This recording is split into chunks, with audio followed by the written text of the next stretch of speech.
حروب والتهجير، كل تغيير أو أزمة منعيشها بتذكرنا بأنه الحياة مثل ما منعرفها ممكن تتغير بأي لحظة. مقومات الحياة الطبيعية ومؤسساتنا الاجتماعية ممكن تنهار بظل أول كارثة على الباب. خلال جائحة كورونا، بمجرد ما بلشنا نستوعب إنها جائحة، مستشفيات كانت بلشت عم تعاني من نقص بالغرف والتخوت والمعدات، مش قادرة تستقبل أكتر من طاقتها. صار في أولوية للناس يلي حالتهم طارئة، والناس يلي عم تعاني من مشاكل أخرى ما لقت رعاية. هلأ خلال المجازر والإبادة الإسرائيلية لغزة، عم نشهد على تليفوناتنا التدمير الكامل للقطاع الطبي، من مستشفيات ومؤسسات رعاية لكوادر طبية ضلت عم تشتغل تحت القصف والتهديد. يلي ضل من تخوت وكوادر رح يهتموا أولاً بالناس يلي عم بتموت، بينما مئات آلاف الفلسطينيين بغزة مش عم يحصلوا على الرعاية يلي بحاجة لإلها. الرعاية الصحية والطب بشكلهم التقليدي فشلوا يغطوا الحاجات الطبية يلي الناس بحاجة إلها بظل الأوضاع غير العادية. عم تظهر حاجة أكبر لوسائل غير تقليدية تقدر تسد الحاجة، مش بس بالكوارث بل بحياتنا اليومية. بهالفيديو رح أحكي عن التطبيب عن بعد، حقنا فيه كمطلب جذري نسوي خاصة للصحة الجنسية والإنجابية.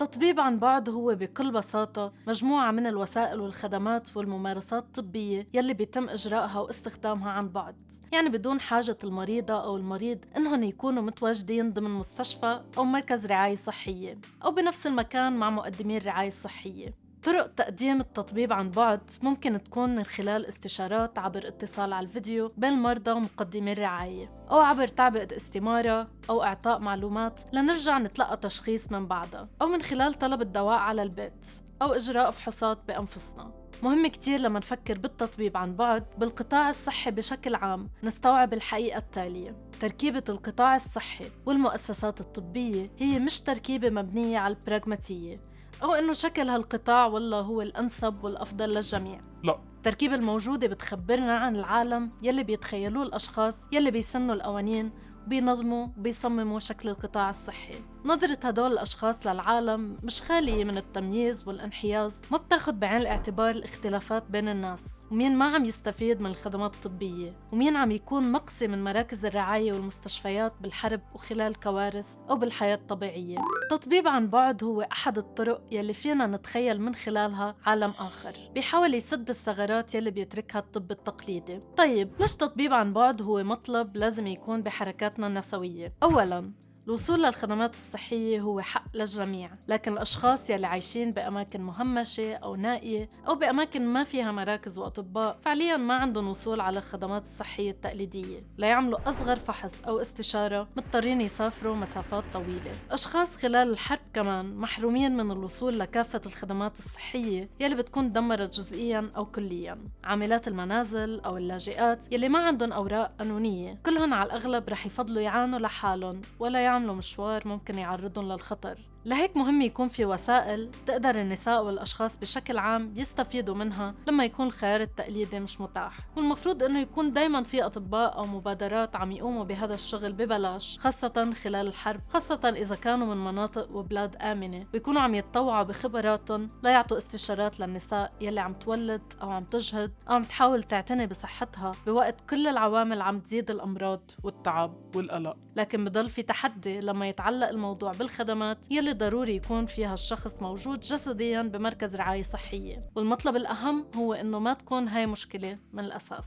ثانياً، خيار التطبيب عن بعد بيسمح لكتير أشخاص بأنه يكون عندهم شوية خصوصية ويتجنبوا الوصمة أو تسميع الحكي من الناس ومقدمي الرعاية الصحية. بما أنه التمييز موجود بالقطاع الصحي، النساء يلي مش متزوجات أو الأشخاص غير النمطيين ممكن يلاقوا سهولة أكتر بأنه يحكوا مع حدا من وراء الشاشة، أو أنه يطلبوا فحوصات يعملوها بالبيت من بعدها يبعتوها على المختبر، مثل فحص عمق الرحم وبعض فحوصات الصحة الجنسية يلي ممكن تكون أسهل ومريحة أكتر للأشخاص الأشخاص إنه يعملوها بالبيت لحالهم. التحدي بهالحالة إنه يكون في سياسات بتحافظ على خصوصية الأشخاص، تضمن إنه المعلومات ما تتسرب أو تنباع، خاصة إذا هالخدمات عم تتقدم من خلال تطبيق. ثالثاً، التطبيب عن بعد ممكن يقدم خيار أرخص وأحياناً مجاني للأشخاص يلي مش قادرين يدفعوا حق استشارة طبيب أو مستشفى غالي. يعني أحياناً بفوت عند دكتور بقعد 5 دقايق وبدفع بلوي على ولا شيء، بينما إذا عم بعمل استشارة أونلاين أو من خلال خدمة مجانية ما رح أتكلف كتير، ولا رح أتكلف بمصاريف المواصلات كمان. لهيك في مبادرات بلبنان والهند وفلسطين وأمريكا اللاتينية وغيرها من البلاد بأنه يكون في خطوط ساخنة تعطي استشارات صحة جنسية وإنجابية وبتتابع مع المتصلات ببلاش، توصل لعدد أكبر من الأشخاص يلي قدرتهم المادية ما بتسمح لهم يعملوا زيارة. بس بالنهاية مش كل العالم عندها انترنت أو رصيد حتى، هاد ممكن يعيق هيك خدمات. أحياناً لو المبلغ المطلوب رخيص جداً، طرق الدفع أونلاين بتتطلب حساب بنك وبطاقة ومليون شغلة مش متوفرة عند كل الناس. رابعاً، تحايل على القوانين التمييزية. هون أول شي بيخطر ببالي هو الإجهاض، ويلي هو أكتر إجراء طبي عليه قوانين وتشريعات محاولات ضبط، لكن بضله حق أساسي لإلنا ولو ما كان متوفر بشكل قانوني. لهيك في مبادرات كمان مختلفة حول العالم بتأمن حبوب الإجهاض للنساء يلي بحاجة إلها، تعمل الاستشارات المتعلقة بالإجهاض على التليفون أو أونلاين. هاد بحد ذاته بينقذ حياة آلاف النساء يلي ممكن يموتوا خلال الإجهاض إذا ما في حدا معهم عم يتابعهم بشكل جيد. بهيك حالة مهم مقدمي هالخدمات يكونوا عم يبعتوا الحبوب أو يقوموا بالاستشارات بشكل سري ويحافظ على هوية الأشخاص المعنيين. خامساً، سيادتنا على أجسادنا. بينما أحد نزاعاتنا الأساسية مع الأبوية هي قديش منلاقي ما عنا سيطرة وسيادة على أجسادنا، تطبيب عن بعد ممكن يخفف من هاي المشكلة. بنات يلي مش قادرين يروحوا يطمنوا على صحتهم مثلاً لأنه مصروفهم ما بيكفي أو بيخافوا من أهلهم، على الأقل ممكن ياخدوا استشارة عن بعد ويسألوا عن أمور أهلهم ما بيقبلوا يحكوا فيها. نساء يلي بعلاقات معنفة ومش قادرين يتركوا البيت حتى كرمال زيارة صحية، كمان ممكن تساعدهم هاي الخدمات وتنقذ حياتهم. من التحديات يلي ذكرتها فينا نفكر بالأمور يلي لازم نشتغل عليها كنسويات أو أشخاص مهتمين بالعدالة الصحية. كتير من المشاكل المذكورة ممكن تتحل من خلال تصميم هاي الوسائل والتطبيقات وأساليب التواصل مع مقدمي الرعاية الصحية، فلازم نفكر بالطرق تحمي بيانات المستخدمين وتاخد بعين الاعتبار اختلافاتنا وحاجاتنا المتعددة. كمان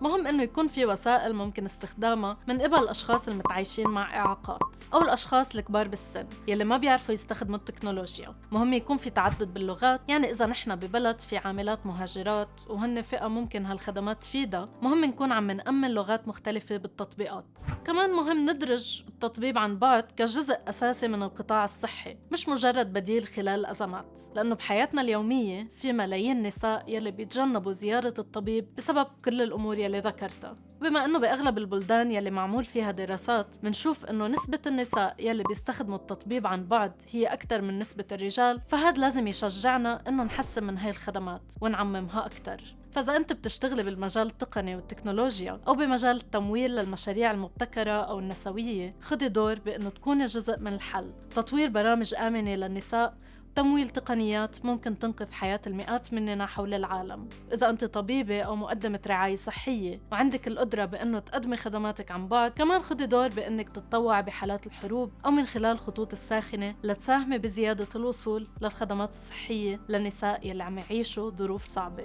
شكراً لمشاهدتكم لهذا الفيديو. إذا حبيتوه اعملوا لايك وسبسكرايب وشاركوه مع غيركم. إذا عبالكم تساهموا مادياً فيكم تشتركوا عبر باتريون.